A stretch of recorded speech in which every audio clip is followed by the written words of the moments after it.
Once upon a time, in a small village called Bakersville, there lived a little boy named Ethan. Ethan was a cheerful and curious child who had a great passion for bread.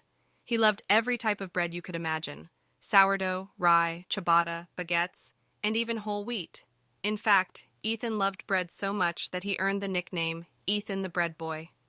Every morning, Ethan would hop out of bed, excited to start his day with a delicious piece of toast, generously slathered with his favorite jam. After breakfast, he would rush to the village bakery, where Mr. Bakerman, the kindly old baker, would greet him with a warm smile. "Good morning, Ethan. What kind of bread would you like today?" Mr. Bakerman would ask. "Oh, I don't know," Ethan would reply, his eyes sparkling with delight.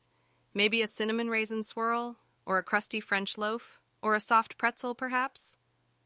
As the sun set each evening, Ethan would head back home, his arms filled with a treasure trove of bread. He would then share his bounty with his friends and family, spreading joy and happiness throughout the village.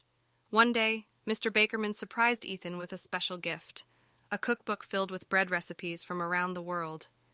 "This is the most amazing gift I have ever seen," Ethan said. "Now, I'm unstoppable."